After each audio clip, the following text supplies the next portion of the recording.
People yeah. enjoy being subject matter experts. I think people like being the go-to person for X. So I think it's really important that you foster that particular type of that culture within your firm. And then that constant never-ending improvement and constant learning starts to flow. And I think most importantly, you start to get more and more out of the technology that you're paying a lot of money for. Ladies and gentlemen, we're back with the next episode of Strategy and the Virtual Controller. And as you will have noticed, Penny and I were both off the air. Well, not recording episodes for a couple of weeks as we both took a little bit of time to kick back and relax. My wife and I, we headed up to Byron Bay for a little time there before the second baby arrived. So we went on a bit of a baby moon, and a baby moon with a 2-year-old, not quite the relaxing, stress-free that I had anticipated, but it was a wonderful couple of days away. Penny, where did you head off to? I wish I'd gone with you because you said Gus learned about ice cream. He had ice cream for the first time. Yeah, he had gelato. So it was like bougie ice cream. It wasn't just something out of the freezer. No, so he had gelato for the first time. And I was sort of giving him some of mine. And he was like, more, please, more, please. And I'm like, all gone, just as I'm licking, try to eat it as quickly as possible to tell him that it's all gone. But no, he loved it. So he unfortunately had a bit of a rough coming back to earth post holiday where, yeah, we're not having gelato, we're not having French fries and ketchup and whatnot. But no, it was a lovely couple of days away. Cool. Where did you go? You went to Mexico? I went to Mexico. 3 days of wonderful camping, then evacuation due to fires. Ended up in a really nice hotel in Tecate, which is actually a spa with a wonderful pool. Spent most of the time in the pool watching the fires all around me. I kept my bags packed because they kept on saying, well, you might be evacuated even just in here. case. Wow. So not quite the disconnect, stress-free sort of break that you were looking for, but sounds like that it was its own adventure. All right. Okay. Nice. Are you kidding me? I ended up in a spa and I took a cooking class making gooey duck. And if all of you want to know what a gooey duck is, I have so many jokes that are not appropriate for anybody. Not appropriate for this podcast. And the chef said, you, miss, will be the one who prepares the gooey ducks for all of us. And I went, yes. Always want to slice one of those up. No. But as it turns out, gooey duck is just a clam. So, it's a very big clam. But so folks, Google it. And then when you see Penny at QuickBooks Connect or another event, you can chat to her about gooey duck. So I'll tell you all the jokes. And all the jokes. Yeah, and maybe a couple of tequilas, and she'll tell you, well, she won't even need the tequilas to tell you a few jokes. But the interesting thing is we both got back from holiday, and it's not like a relaxing return to work, is it? Because you switch the laptop on, you open up the inbox, and you tried to avoid opening the email app on your phone for as long as possible. But at some point in time, you have to bite the bullet. What was it like when you got back to the office, Penny? A couple of things. First of all, I gave both of my US team a bonus. Oh, because we had a brand new, relatively large client coming on board. And I literally did the Zoom introduction the night before I left. And I said, it's up to you guys to do all this. And they did a fantastic job of pulling it all together, getting the VPN set up, getting the first test run on a pretty complicated tax return test. And I came back to the client saying, let's rock and roll. This turned out perfect. So kudos to my team in the US and to the tax team in Chennai. Thank you very much. But an interesting email came in, and this was not necessarily anything that went wrong, but we had a client who mentioned that they have 3 apps that kind of connect. And then the 2 apps and then one feeds into, they're using QBO. And they brought up the fact that they were going to have the team that they have working over in Chennai do this work for them. And they wanted to point out some of the issues that come up because of the way these apps stack on top of one another and how they have different reporting features. And what it can easily do is cause you to put a bill, and this has to do with APs, and invoices that are coming in and how they can be put to the wrong account or even the wrong QBO account, and how easily that happens because of AI. Interesting. Yeah, because, well, and it's not the AI is reading the company, but the company, like in this instance, it was a Verizon bill that they showed, and Verizon has like number extensions, and the AI was just looking at the word Verizon. Yeah. And it saw it was associated with this file, and it shouldn't have been, should have been in a different file and everything.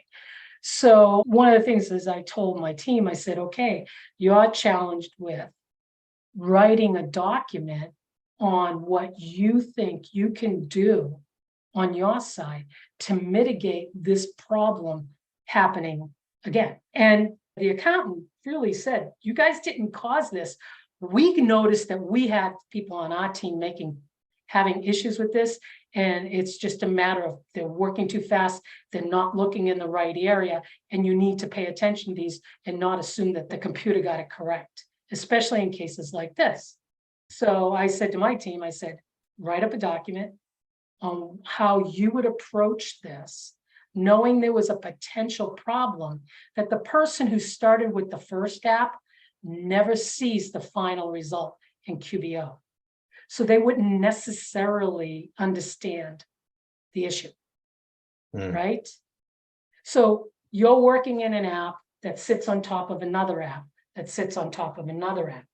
And the three of them, one is I'm not going to name the apps, but one is a receipt receiver and one is an AP manager, and the final is the GL QBO.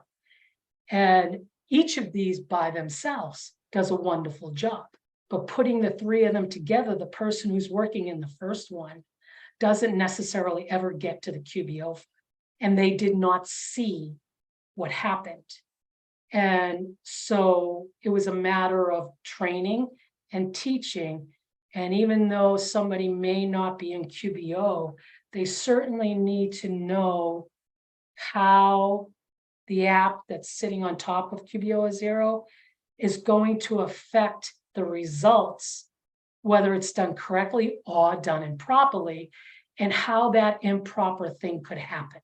It's an interesting one, isn't it? Because I think there is a misconception out there that because of AI, we don't need skilled workers. We don't need people knowing the bookkeeping process or knowing the sort of, I think I'm going to the extreme there, but I think there is this idea that, well, we're using AI, so therefore we don't need to pay professionals to do this work. We can pay people without bookkeeping or accounting backgrounds. But actually, if you are going to do that, then you need a hell of a lot of training, because they still need to see the whole end-to-end process and understand the way that data flows and why the quality of information coming into the system is paramount, because that will have a flow-on effect to everything throughout the books. Exactly.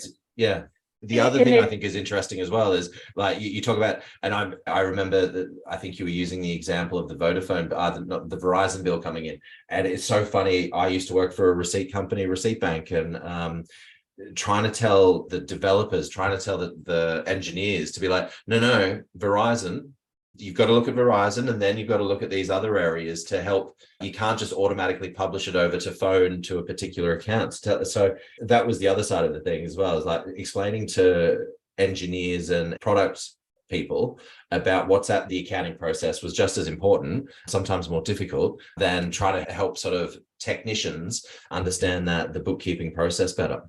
Yes, exactly. You said it. Okay, we can go away now, right? It's not a matter of the AI is not working. And it's just a matter of the person who's reviewing it probably has a better understanding of the client and how the client is spending or receiving money. And that knowledge of the client is really critical, because, and also if you're doing CAS, partial CFO, whatever the flip you want to call it, you are going to have an in-depth knowledge of that client and how they're using their money. And you're going to have part of what you're I would think your job would be to help them to organize their expenses. So let's take Verizon, for instance. What if they have Verizon bills and they have a Verizon phone for employees and they need to cost it out and split it between maybe classes or locations? Or what if they have a Verizon phone, but they also have an internet access that they're getting through Verizon as opposed to cable? So not everything that's going to come in is going to be to that one phone. It might have to be split up. And so knowing that internal knowledge of the client is a way to assist the bot. So training the apps on that is real interesting too, because that's one of the things that we have a couple of teams that do that. The apps come to us and go, okay, we wrote this, see if it works. And we know the code works. That's not what we're testing. We're testing that once that code hits the accounting application, did it hit it in the correct place? Yeah. And did it result in the correct information, either in reports or just in a view? It didn't go to an asset, which is something that happens. Anyways, I won't say which app does that. But it takes a lot of training. And you're right, you probably could hire people who are not necessarily accounting, CPA, certified, this and that, but are intelligent and can read and can write and detail orientated. You could train them to do that. But regardless, you need to train. This is another case of the old school isolation of accounting firms that has to go away. Just because somebody is not going to be using the app doesn't mean they should not know how that app affects everything in your ultimate goal of what you're giving the client. So to that event, I'm going to bring her name up. I didn't ask permission, but I will. Jan Haug, she and I were talking about this, and she said, well, that's an interesting concept. How do you manage that? And I said, well, I have no choice but to, because we had to count today, because I know I have somebody who's doing a count, 287 apps that we're dealing with. And so we have a dedicated hour every week with somebody in our office who is a trained accountant who also has a degree in education. And she teaches a class once every Thursday. And everybody knows there's going to be a class. And she sends out a message that morning, my Wednesday night, that there will be a training class in the training room on this subject. Please send anybody on your team that needs help in this area. Or like we get a lot of updates from apps where they have new updates, and the ones that send us the updates, we love them.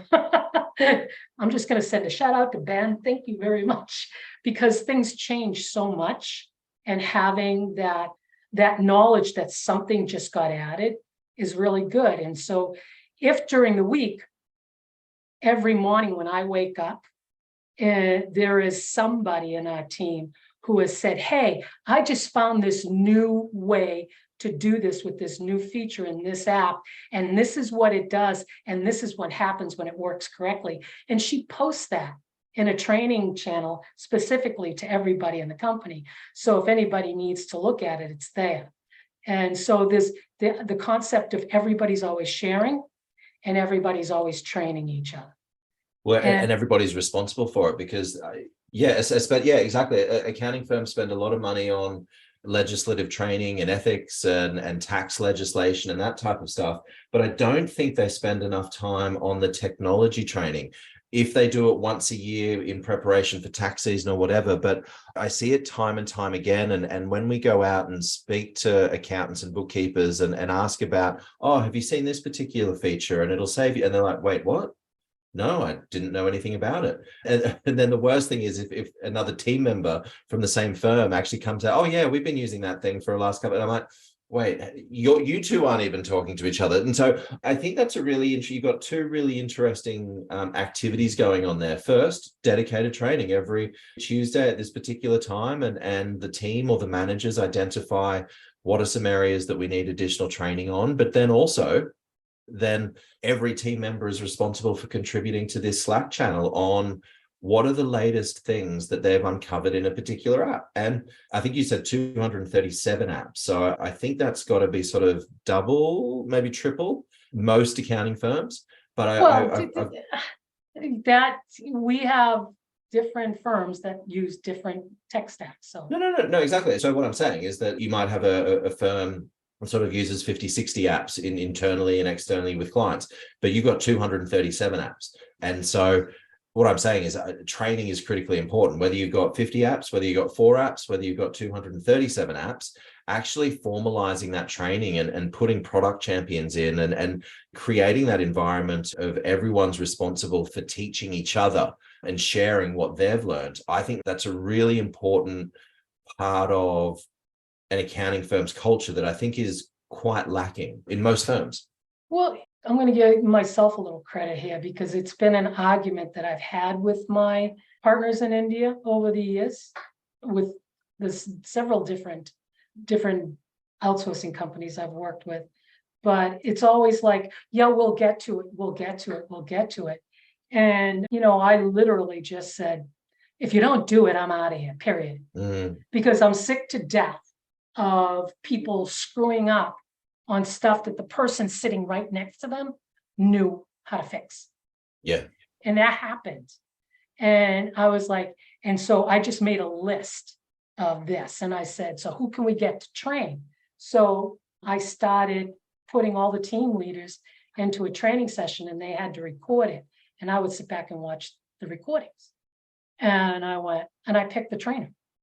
I knew who, based on the results and just based on the way she ran the training session and how she forced them to interact and give her feedback and give her, yeah, but well, wait a minute, I've seen this. Hey, what about this idea? And when I saw that happening, I went, okay, that's the trainer. And, even though she's a really good team leader, I've given her a lighter load of teams so that she could do this more. Might not be considered billable time, but it's certainly valuable. Yeah. Oh, but I mean, I think if you think about as well, the idea of the rapid rate of innovation and improvement and changes that's happening in technology. Sorry. But what I mean is you can be sitting here doing a process, doing it the way you've done it for the last 6 weeks, unbeknownst that a new shortcut or a new something has happened that sort of eliminates 25% of your time. And if you don't know that and you're just happily sort of tapping away the way you've always done it, and then you're missing out on those efficiency gains. You're missing out on the reason that you're paying that monthly subscription fee, where the innovation and the improvements are sort of coming in weekly for the most part. Yeah, well, they should be. And nobody can be faulted for not keeping up. We're running as fast as we can on the changes, and the AI is not always in your face. And it's not always about, they're going to take away my job of allocation. The AI is built in so many other different ways that we don't know. And if you're not utilizing it, one I saw today on a beta release, I said, well, Jesus, that's going to be brilliant when you've got that all done, where it takes documents and it doesn't matter how the client uploads them, what order and what they name them. The AI goes and looks at the document. It doesn't look at, it looks at the actual document and renames it to what it's supposed to be based on what your tax rules. And it's going to save an enormous amount of time, but it doesn't mean that you don't need a human. You need a human to ask for it. You need another human to do the work. The AI is just taking care of everything in the middle. Now, when you were chatting with Jan about this, and obviously your firm is different, as in your clients are Yeah, accounting firms. And so actually knowing the apps of the accounting firm clients, that's critical to your success. But you've got a team of how many you got now? we just got two more, so 63. Wow. One of which is She trained used to, she educator. used to teach at the university in Yeah. Chennai. So you've got 60 odd people, you've got different levels of expertise, you've got training expertise, you've got obviously accounting and tax and expertise. What about the 2 and 3 person firm, the sole proprietor? How do they keep up with everything that's going on? Yeah, that's hard. Yeah. I will say that, it's not easy to pull yourself away to go to conferences, and learning and in a live setting it is so much easier, at least for me, than learning on video, because I just, like most people listening to this right now. Smiling, taking notes, Yeah. But engaged. the real camaraderie comes from, and the real learning, I think, at least for my team, and maybe people who have 1 or 2 person firms should maybe reach out to others and do like a book club type thing, because what I find is that they get so much other from each other when they're cross talking with and cross training and going, hey, I got a client who does the same thing. They use that app and this is the way they have us doing it. And you go, oh, wow, I didn't even know that one existed, because even we can't keep up with all of it. So I don't know, maybe if I was a 1 or 2 person firm where I didn't have that time, and you go into BNI and you go into tips and you're trying to get business this way and that, well, take 1 of those hours and maybe start a local meetup. Or just as you were saying that, I was sort of thinking of, I'm not on Facebook much these days anymore, but there's a whole bunch of communities there. And, I know Hector Garcia, I know Heather Slattery, Hector and Happy Heather do a Hour, great job of training.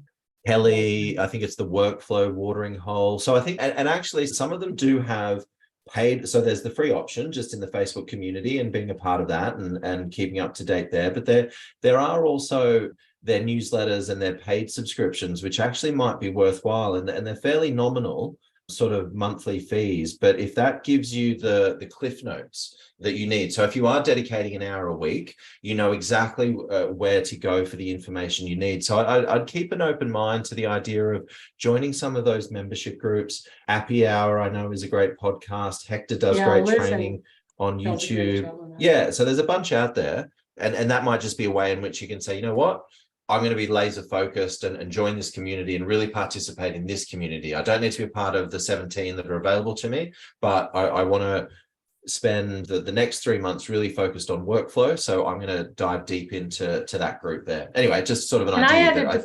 And I did have to define the date and the time. Yeah.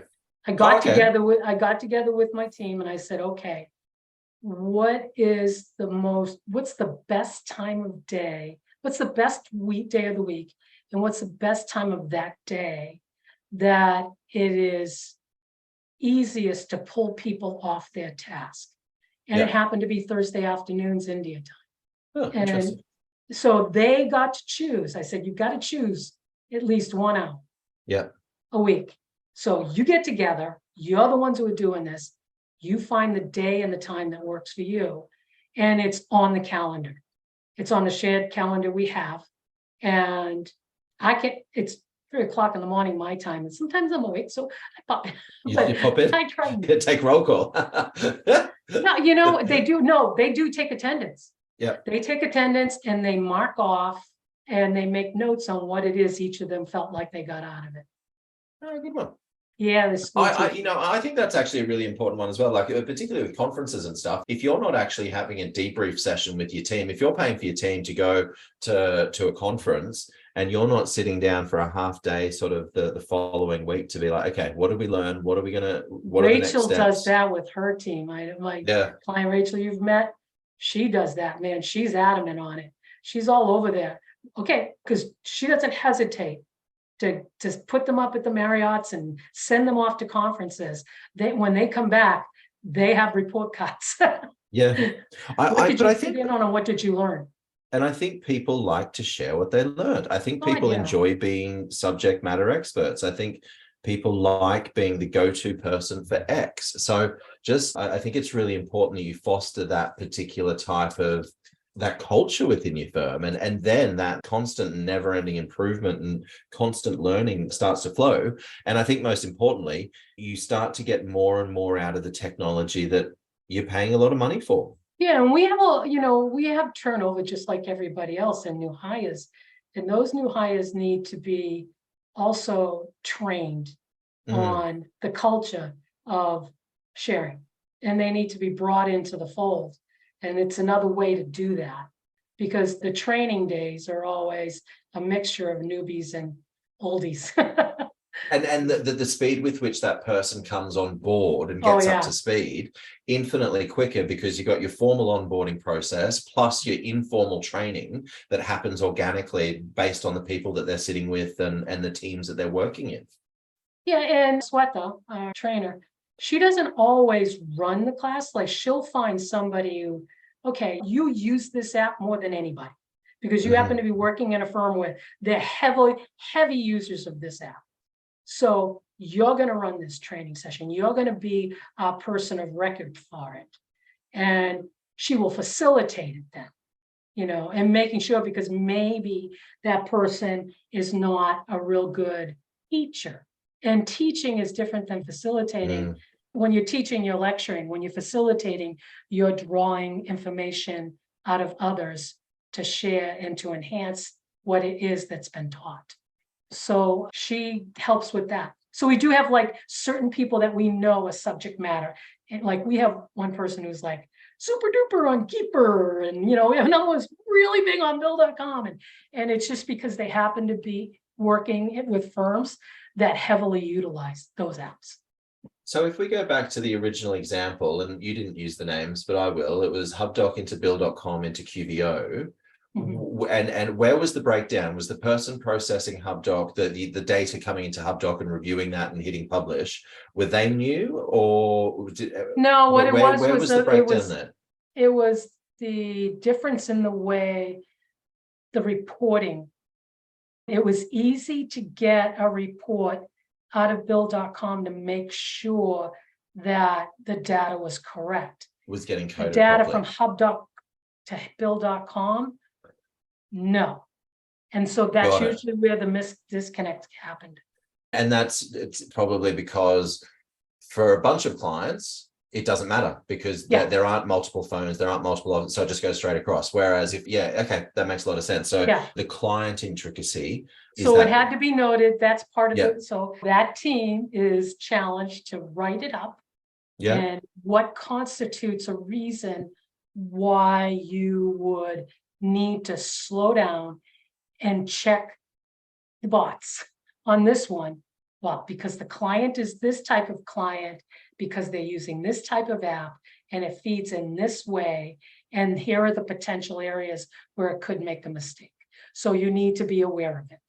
And, and not every single invoice is going to be like that, but certainly like, we all have multiple credit cards and mm, multiple accounts on Verizon. And, it just, that was it. There's a reason why in this instance, a little extra time on review is critical because which this, which you'd see when you open the client file to be like, okay, ABC plumbing, righto, ABC plumbing. Let me review that. So before I even touch the tools, let me just re-familiarize myself with ABC plumbing and the intricacies of that. Now I'm ready to open up HubDoc or whatever it is and yeah. get And processing the so information. on that client, so each of our clients has their own space where we handle their procedures. Yeah. And then inside of that space, each of their clients that we do work for, we have a little blurb. What is this business? What does it do? And what's the goal that we have to perform here?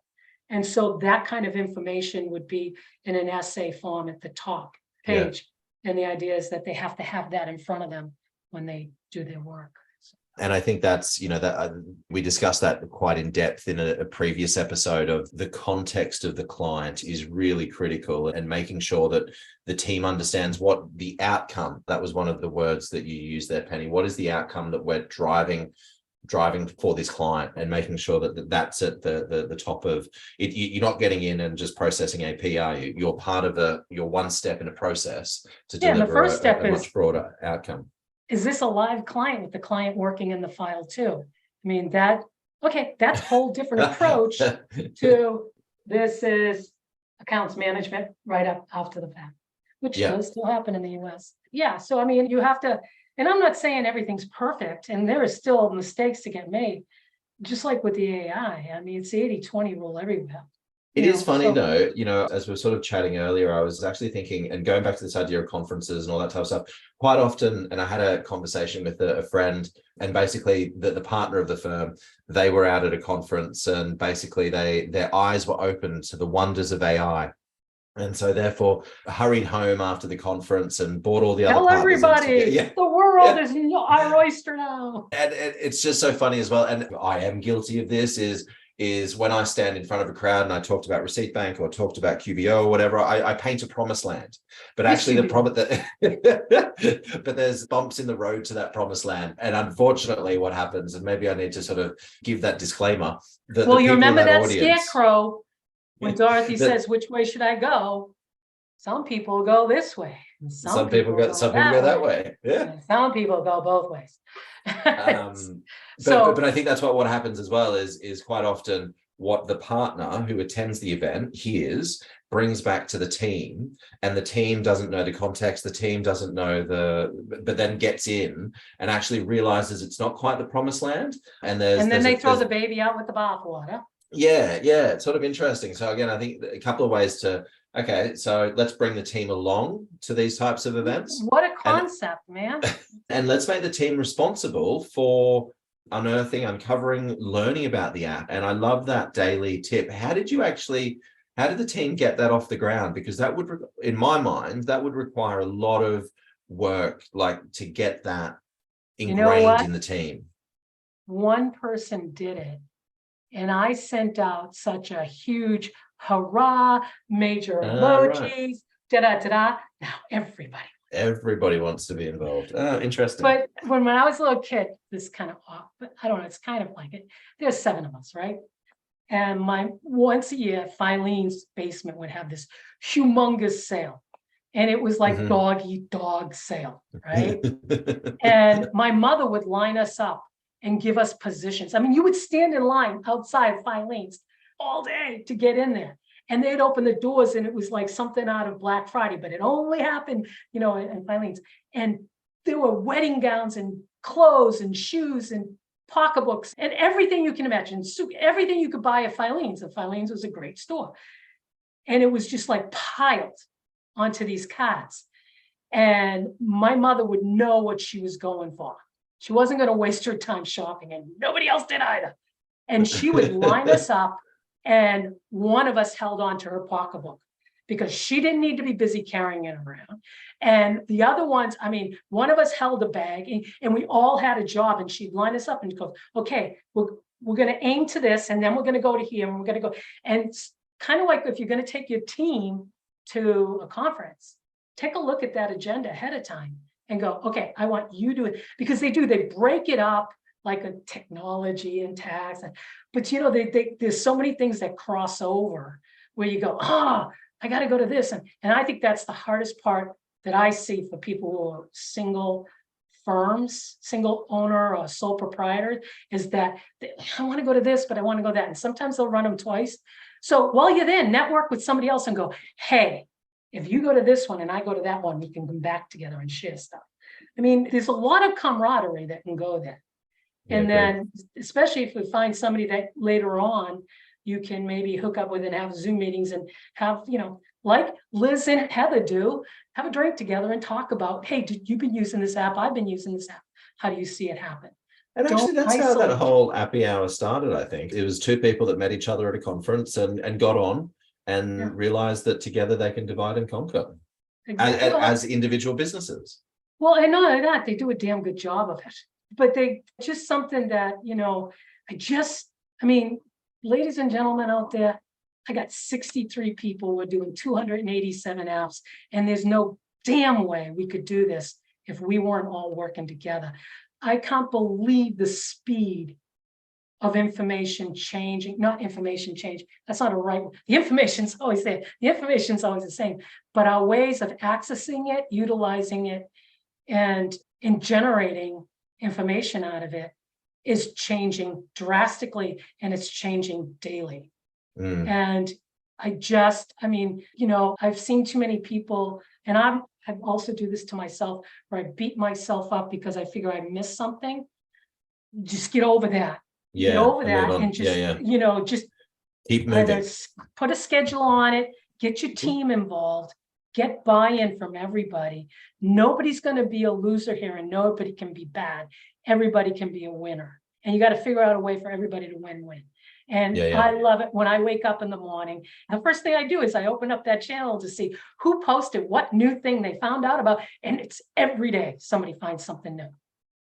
It's not all of a sudden reliant on you to be that one person. Oh, no, that's why I got to Mexico for a week. Yeah, exactly. Well, Penny, I think any final thoughts? I think that's a really good place to close out today's episode. No, it's the last episode of Star Trek Strange New World Season 2. So I'm going to watch it. Righto. Enjoy Star Trek. What Star Trek? Strange New Worlds. Strange New World. Enjoy that, Penny. Ladies and gentlemen, if you've enjoyed today's episode, please do us a favor and like the episode, share the episode on your social channels, write a review for us if you're on Apple Podcasts. That would be wonderful as well. And if you do have any questions for us, please don't hesitate to get in touch, reach out to us on LinkedIn or connect to us. Oh, actually, do we still do Twitter? I'm not, or whatever it's X now. Well, is it Twitter or X? I don't know. Yeah. I'm still on there, but I don't go out of my way to post anything on anything. No, I'm still on there too, and but yeah. So find us on LinkedIn. That's the best way to find us. Connect with us there. If you've got any questions or you'd like to find out other ways in which we might be able to help your firm, reach out to us there. But Penny, always a pleasure. We'll see you next time. Have a good one. Have a good one with Sam and Gus. Will do. Thanks, Penny. Daddy. See ya. See ya. Bye-bye.